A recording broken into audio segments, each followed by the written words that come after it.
Hello, everyone. Thank you for joining here today. Sorry we're getting started a little bit late.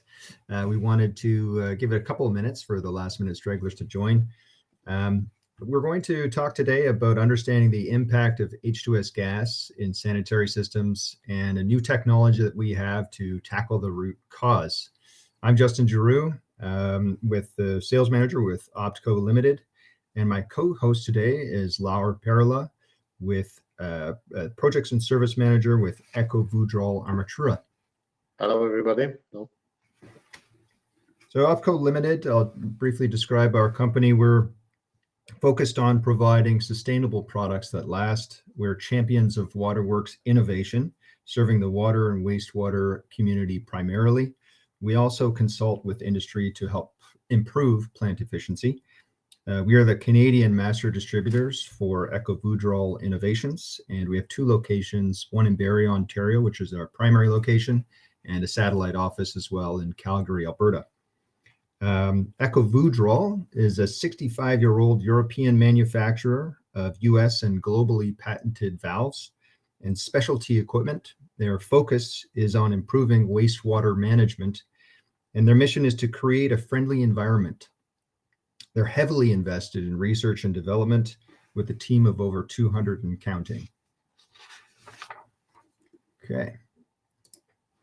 We'll jump right in here. So this is a quick summary of what we're going to discuss today, this morning. Quick overview. We're going to get into wastewater and when it becomes septic. Of course, most of you will understand what this means and the negative impacts of that. The common methods that are used today to tackle odor, and as well, we're going to move into the new technology developed by ekoWODROL, a little bit of its history on the creation, the outstanding results that they have achieved in Europe, and then, of course, now the first Canadian prototype built here in Barrie, Ontario to UL and CSA standards. 1 second, I'd like to ask you, please, will be on display in a while, show by link to registration to get free concept design, and maybe you will register for free tests for our unit. So it just show register here. Do not hesitate, just click it. Yes, absolutely. Thank you, Laura. That's a great point. You will see a button on your screen that you can click on, and that will allow you to register for a free pilot study for your municipality. This is with the new technology. And the other thing I would say is I believe there's a chat function enabled here. If you guys have any questions, of course, don't hesitate to just jump in at any time. And I'll get back to this presentation. I'm going to try and breeze through the sort of first part here, and we'll get to the meat and potatoes, which is the new technology. But so I'm sure a lot of you are already aware of septic sewage. But septic sewage conditions, it's more than just an odor nuisance, although this is the one that's most prominent and that everybody knows about. But it's a serious health and safety concern, and there's major impacts on your infrastructure in terms of corrosion and other issues. But in general, septic conditions will occur when bacteria use all the available oxygen while decomposing organic matter in wastewater to energy. Okay, so what accelerates septic sewage? Anaerobic conditions. You could have a discharge of untreated wastewater from an industrial plant. This is fairly common, especially now in the proliferation of microbreweries here in Canada. I'm sure in the US as well. You have high concentrations and loads of anaerobic bacteria that enter into the sanitary system. No access to air within your sanitary system, long periods of stagnation of wastewater within your force main, low fluid velocity, and the deposition of suspended solids and the development of biological membrane on the walls of the discharge pipe. So low fluid velocity in a sanitary system can be defined as wastewater flows of less than 0.76 meters per second. This can be difficult to achieve in long piping runs, especially in areas with flat geography. Minimum grades for sanitary sewer systems, of course, will vary depending on the jurisdiction and the application. But of course, these flat areas are going to impact the amount of fluid velocity you have in that pipe, and this translates to sewage becoming septic. The design of sanitary force main pipes should minimize elevation changes and be detailed on hydraulic design in conjunction with the pumping station. Partial vacuum siphon conditions can exist with areas of stagnant wastewater settled in and settled solids within a force main. And so, of course, ideal conditions are rarely possible. We're actually working on a project right now. We're in the design phase. This is in southwestern Ontario. It involves a horizontally, directionally drilled force main from 100 millimeter HDPE to 2.5 kilometer long force main, very small diameter. There are 2 river crossings. And so there's plenty of opportunity in there for septic conditions to exist. Okay, so what are the consequences of septic wastewater? Of course, we all know the odor nuisance and complaints from residents. Accelerated corrosion, this one's pretty important. So when the anaerobic bacteria reduce the sulfur compounds such as sulfate, and thereby they produce SO2, and from that a bacteria can produce sulfuric acid, which then is going to corrode your concrete. It's going to corrode any ferrous components within your sanitary system. And it's giving you that rotten egg smell. We have a very serious health and safety concern. H2S Alive is very prominently talked about in the industry, in many industries. I know a lot of municipalities have standard operating procedures for sniffing, gas sniffing the maintenance hole anytime they enter into one. We can jump to the next slide here, and you can see that it's not just a problem in North America, it's a problem in Europe as well. So on the left-hand side here, you can see H2S concentrations in the air and the human reaction. And so depending on the concentration part per million, we're going all the way to death, right, with different problems that can persist. And then this is taken from the Canadian Union of Public Employees, CUPE, and it goes into detail what's allowable in terms of H2S gas. But really, we can jump right ahead to the end final statement here. I think it sums it up nicely. It says, the safest exposure to hydrogen sulfide is no exposure at all. Okay, so common methods to combat septic conditions in a sanitary collection system. We have chemical injection, which is probably the most common, pipeline cleaning, pigging, water flushing, jetting, and there's also some technologies out there for lift station aeration. And we're going to touch on all of these before we jump into our new technology. So chemical injection, ChemFeed. The most commonly used odor reducing reagents are iron salts and chemical oxidizing compounds that bind hydrogen sulfide with non-toxic iron sulfides. So you have common chemicals like ferric chloride, ferric sulfate, calcium nitrate, hydrogen peroxide, ozone, potassium permanganate, sodium hypochlorite, chlorine dioxide, sulfur, copper sulfate.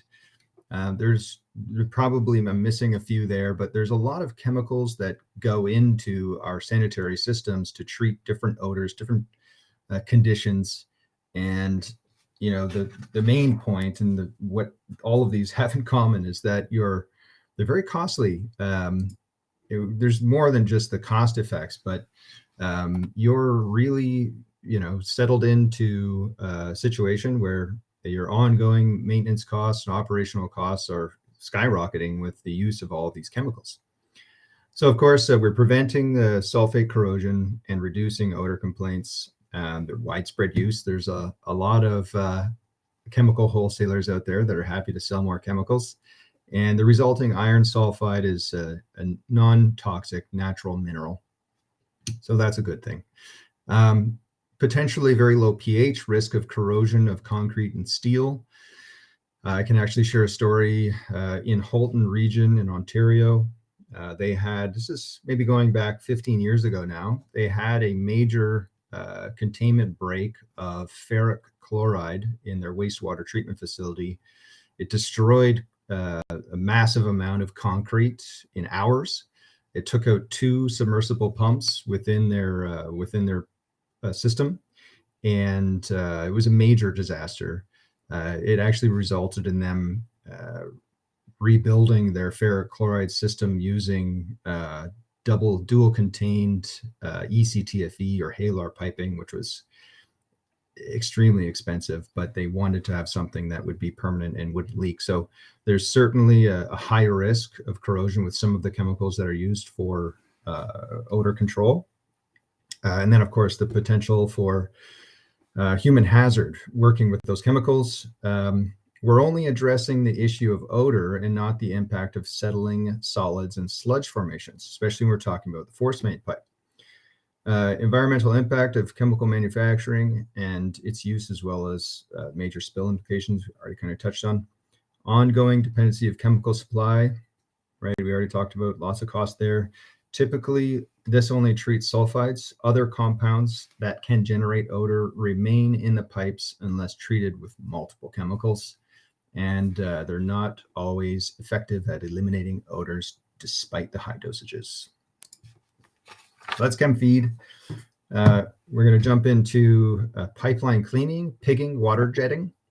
So this is the elimination of deposits and biological film on the walls of the discharge pipe by cleaning with silicone cleaning pistons.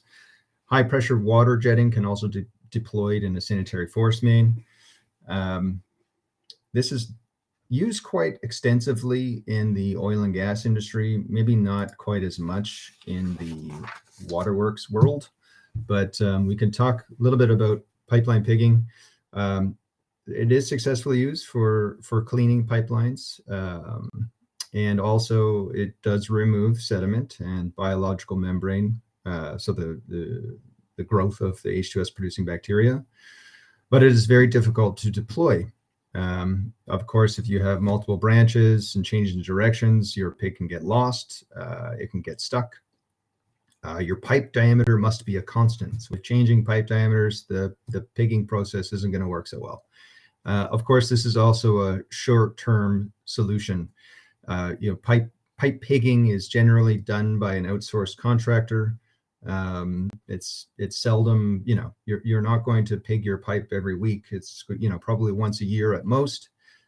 So it's very impractical to deploy. Okay, now wet well aeration. There is some technology out there that does perform this activity. So we're adding air to a sewage lift station in the wet well. It can be introduced with a self-aspirating submersible aerator, a dedicated pump, or compressor. So this reduces the formation of localized sulfate corrosion. There's no additional chemicals are added to the sewage. And it also helps to combat fats, oils, and greases. It is very difficult to retrofit, especially depending on the space that's available within that wet well. There's generally a lot of pumps and valves and other components that go in there, so there's not a lot of space to add other aeration devices. It doesn't address the biological membrane or settled solids formed in the discharge pipeline. This is an important feature that we're going to touch on with our new technology. You're just adding air into the existing wet well.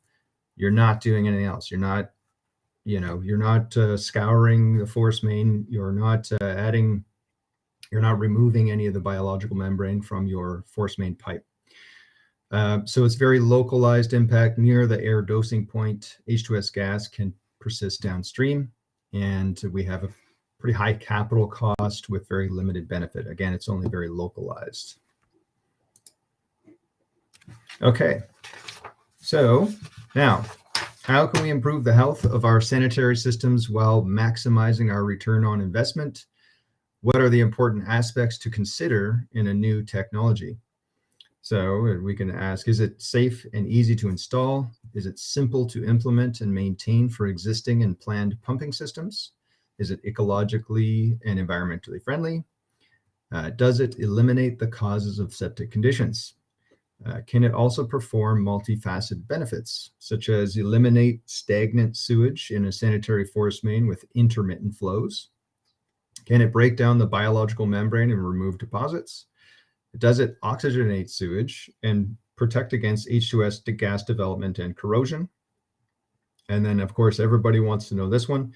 Is it cost effective to implement and operate and maintain? These are important things. We always consider the total cost of operation, we'll say, the total cost of ownership, which includes all of the costs involved, including ongoing costs. And this is one thing that we want to minimize as much as possible. And does it provide a guarantee of effectiveness? So, does such a method exist? Maybe I have the answer for this. So for sure, I will provide you for next part of presentation to learn and to understand better how our innovative product work. But please, there is only one chance now to register. It's really easy to type your email address and let us know if you really have problem, because we remember how the classical methods work or partially work. So I will go and start to take your curiosity to be really fast on registration and to understand how exactly our system works. So I will start to present that using our 15 years of experience for pneumatic system here in Europe, in Poland. We have success in creating a product that matches the market demands. So we called Sanitary System Defender, BTS, it's shortly named. The system is an innovative device for blowing and aerating the pressure pipeline with the compressed air as an ecological method for odor-free sewage.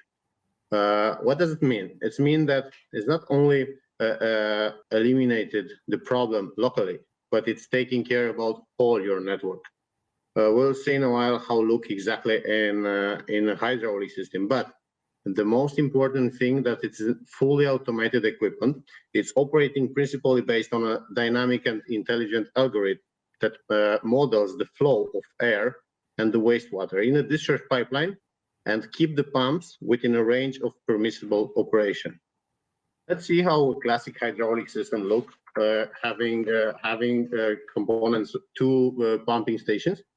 During the profile, the discharge force main, we are able to see the lowest points where the sedimentation is starting after, I don't know, a couple of months of using the system. Adding on the system, our innovative system, Defender BTS, we will reach that all biological film and from the walls of pipeline and deposits along the pipeline will be eliminated, but that's not all. Next receiver, I mean pumping station number 2, will get easily to receive sewage having a better parameter than routed sewage. Yeah. What does Sanitary System Defender BTS offer us? In the first time, we'll completely forget about complaints from residents about the odors. By injecting the compressed air into the pipeline, the residence time of the wastewater is reduced. Together with the oxygenation effect, that is to maintain effectively reduces the formation of nuisance odors, the main causes of complaints for residents. We know even by if we are on holiday or walking around the street in some big city, unfortunately, sometimes is really impossible to not feel some bad smells coming from the sewage system.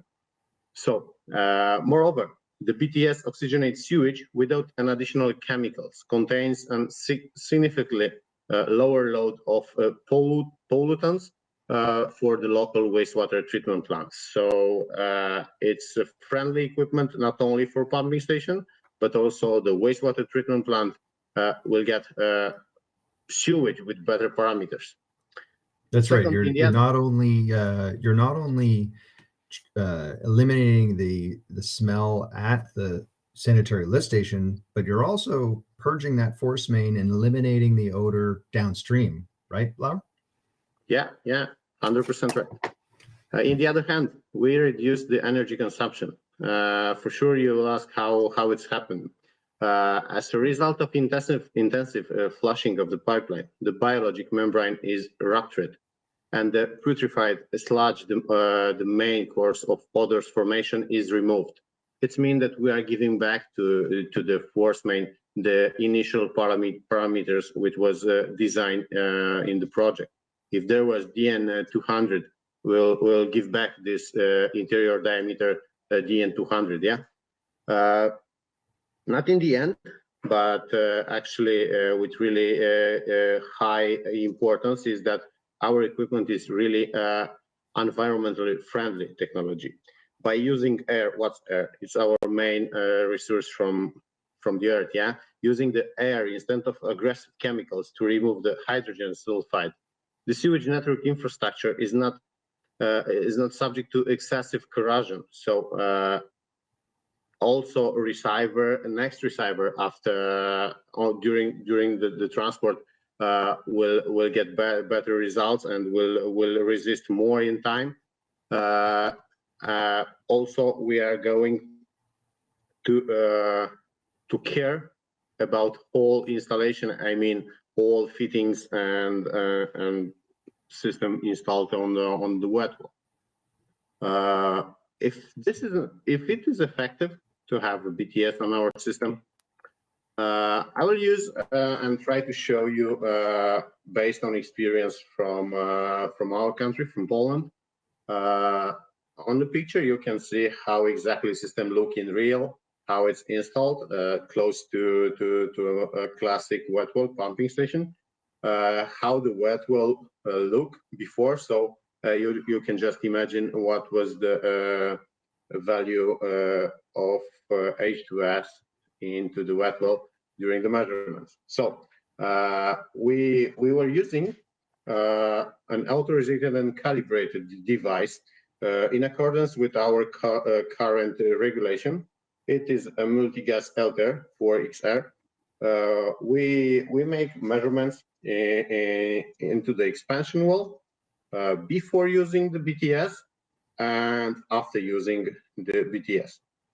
Before using the BTS, we have here a scale, a range between 300 ppm and 50 ppm, where our life is actually we're not so safe using some equipment on the parameters. So for 300 ppm, our life treating condition is and 50 ppm we can get irritation of the respiratory system.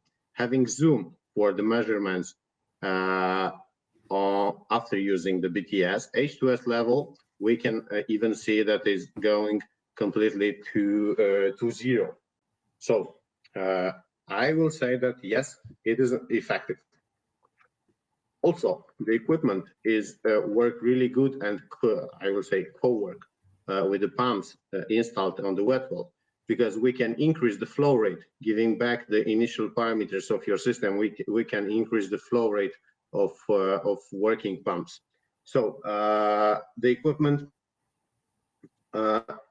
work and give back give possibility to pumps to be back to the working point which was designed. I mean the junction between flow and height of pumping. We can reach more than 2 cubic meters per hour after using our BTS.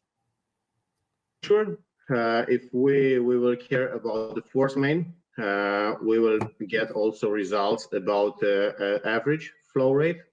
With green color, we can see that for system which were checking before BTS, that there was average around 40 cubic meter per hour. After using BTS, we touch even 50. So actually, that's why in shorter time, in short time, we can reach amazing results. We'll show now how everything is possible, because to design also a BTS, we need to take into consideration some initial data. The best option is to have a profile like we design on this simulation. On the left side, you can see the existing pumping station, which work properly during the working levels. With the blue color, it start blowing and then cleaning the pipeline. On this time, all the time BTS is interlocked with the pumping station, communicate all the time, and has fully control. So will never be a problem that pumping station will not be able to handle the amount of sewage because of working of BTS. As I mentioned, there is an algorithm which permits you to have fully control and to work properly in both ways. Okay.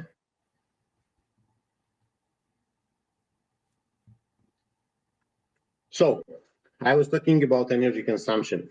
If BTS as an additional device, you think that this is energy consumption increased, I will say that no, it's not. Why?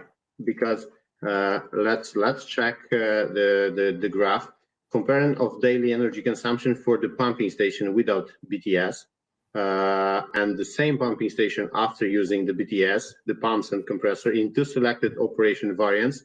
After optimization, we can see that without the BTS, the pumping station were using 3255 kilowatts per hour, kilowatts hour, but giving back for the system initial parameters, having a fully open diameter for the force main, and during the blowing, the compressor manage also the pumping phase for pumping station. It's mean that we were using less energy. That's how we are managing that. BTS will not increase your fees for energy consumption. Yeah, I guess if you think about an area, sorry, Laura, where you have intermittent flows, or like a subdivision that's maybe on the outskirts of town that has a force main that runs back into the primary system, in the evening, your pumps aren't running. So now you have a fully charged force main pipe where your suspended solids are settling, sludges are forming. So when those pumps kick back on, now they're pushing against all of that sludge. Generally, your pressures are much higher, so your pumps are running in a non-optimal point of their curve, and they're consuming more energy. So what Laura is saying there is he's got, when you combine the BTS with its purge capability, even that, energy consumption of the BTS is still, the total output is less because your pumps are now running at a much more optimal level. It's really good something. Sure. Sorry, go ahead, Laura. Thank you. Yeah. Thank you, Justin. So hope that it was really clear what I was talking about. Please don't forget the registration is still open.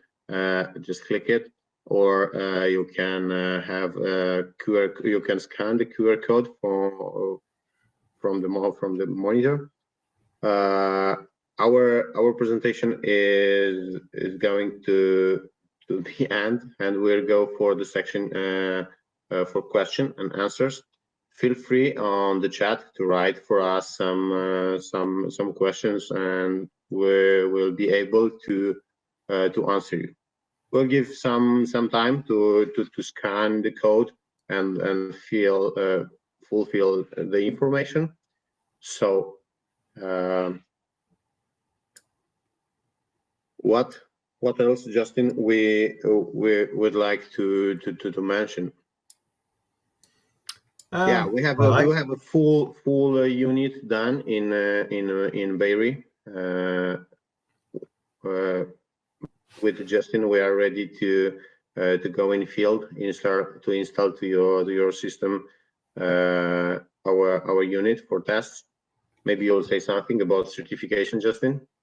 Yeah, sure. And I see we have a question here from Donald asking how long does it take to install a BTS? And Laura, I think I'll let you answer that one. But before Yeah. you do, I just wanted to say, Laura, that well done for presenting in English, your non-native language. I was able to really grasp everything you're saying, and I can say that I speak one language, which is English. That's it. So, and I know that you probably got half a dozen under your belt. So very well done. But yeah, so Let's go how long does it? for. Thank you so much, Justin. Thank you. Let's go for questions. We have actually three questions. How long does it take BTS to install? I will fast answer to you that since the field is ready, so since we'll have access to the force main, it should be even a couple of hours to go in place with the unit, make in communication with the existing pumping station. I mean, to connect control panel from pumping station with control panel of BTS. Through it the additional sensor lever to the wet well and connecting the compressed air to the force main. That's all. Jakob was asking how loud is this device if it's a problem for residents living nearby. So, and I would say, I don't know if we mentioned, we didn't really get into the nuts and bolts exactly of the BTS, but what we can say is that it does deploy its own level sensing device that goes into the wet well. So we're not relying on the existing device that's there. Also, we have pressure sensing devices that go into the force main. So these all work in tandem with the BTS machine and with the computer algorithm to optimize its performance. And then the other thing about installation is this is a turnkey system. So it's just drop it in place, and there's some hookups that obviously that Laura mentioned that need to happen. You probably need to have a concrete pad or compacted aggregate there ready for the BTS to be dropped in place. But here we go. Let's go to this next message. It's so small. How do I? For Mike, there we go. Mike was asking, what is the limit in the discharge pipe size? I'll go with this. For discharge pipeline, we can go with standard from, I don't know, the DN65 is the most common in Europe, from DN200 250. I will just mention that for big diameter over 250, we can manage the situation, but we have to make additional research to check the profile, how it look, if there are only higher 1 second, I forgot. If the profile is go all the time up without any velocity increasing, so yeah, I will just mention that to be safe will be 250, DN 250. If it's okay for you, Blam, just let the comment. Tom was also asking, does the unit require an air dryer and maintenance associated with it? What is regular maintenance involved? The unit has three main components, as you saw from the picture. There are the technological container, which is fully acoustic isolation and has regular dimensions. About maintenance, has a control panel and the compressor. The only one maintenance which we have to care about is about the compressor changing oil and filters time per year or time per 2,000 working hours. It's like we treat our personal car. Yeah, we're going to change oil and filters. Yeah, it's pretty minor maintenance, and of course, there's no need to enter any kind of confined space for any of the maintenance. And Laura already mentioned the BTS device that we have built here in Barrie, Ontario, is actually produced with a technological container that is designed specifically for air compressors. So it does have acoustic insulation as well as thermal insulation. So there's very limited power that's required to heat the unit. and the audible sound from outside of the unit is negligible. Also, Tom was asking about air dryer. So Tom, I will make it clear for you. The unit came complete, so you will get fully equipment. It's not required to have an air dryer. We have installed connected to the pneumatic installation first. After the compressor is this oil separator to be environmental friendly, to not send to the network some in case of some failure some oil. So no, air dryer is not required.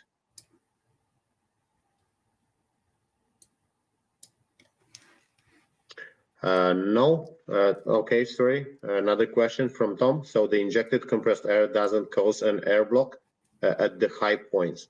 No, because we are controlling a whole system.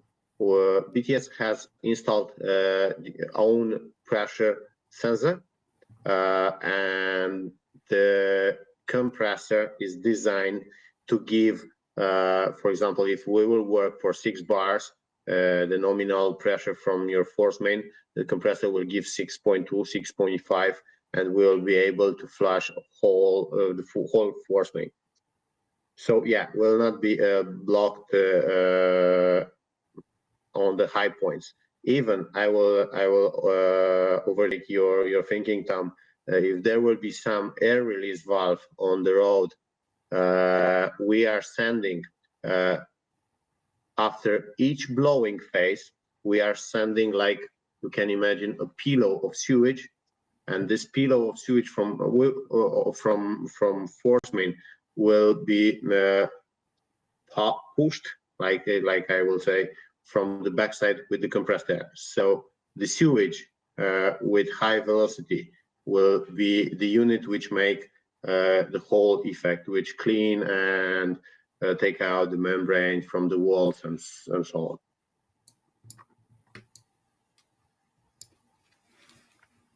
Thank you, Tom. Maybe some other questions. I can say in this application that we're looking at right now, it's kind of revealed potentially more applications for the BTS. So it's, I believe, it principally is designed for retrofit situations where you have odor complaints from residents, and H2S gas problems, and maybe the desire to move away from using chemicals. And so this is very much a design around the issues in existing sanitary systems and force mains. But with this system that we're in the design phase of right now, we're looking at it's going to be, like I mentioned, 2.5 kilometer run of high density polyethylene that will be horizontally directionally drilled.